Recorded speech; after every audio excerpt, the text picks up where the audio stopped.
السلام عليكم ورحمة الله وبركاته. النهاردة إن شاء الله هنعمل مع بعض صينية بطاطس، صينية صغيرة كده.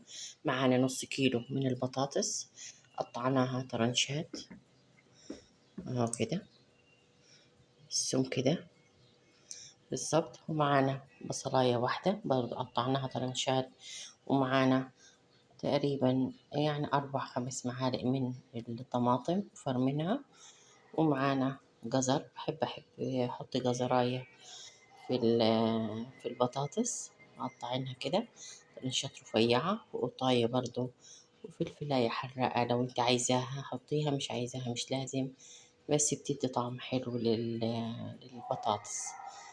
نسمي الله، بسم الله الرحمن الرحيم. وبنحط طبعا البصل راق كده، بصل الطريقة دي.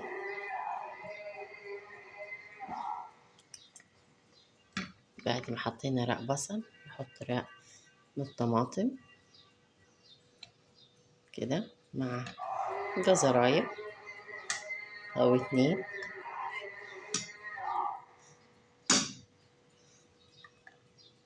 بالطريقة دي كده. وبعد كده طبعا احنا حاطين التوابل بتاعتنا اللي هي بتتكون من شوية من الجنزبيل، وشوية من الكزبرة، وشوية توم بودر، وطبعا الملح مع بعض. بنقلبهم في بعض كده.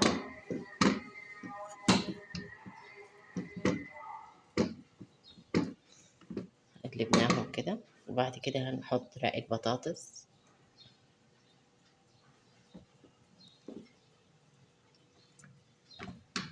ناخد رق البطاطس دي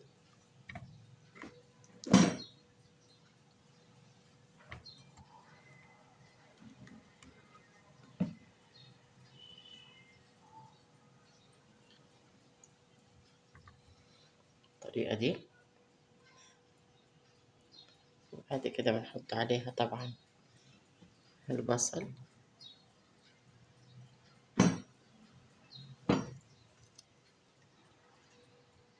حطينا بصل، وادي جزر،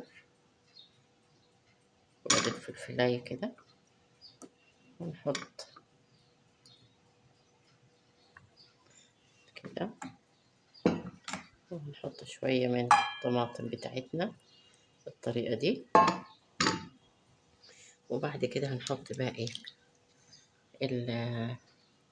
البطاطس بتاعتنا.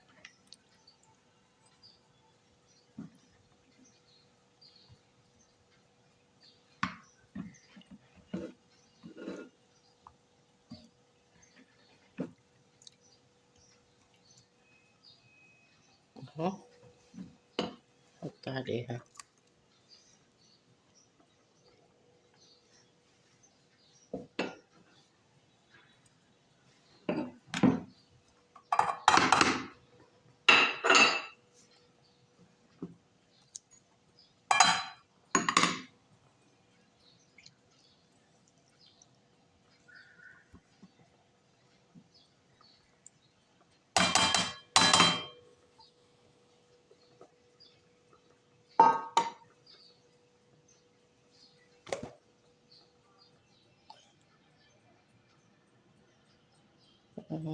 وكده. حاطين طبعا اللي حطينا الشوربة، وحطينا معلقتين من السمنة، وبنحطها على البوتاجاز.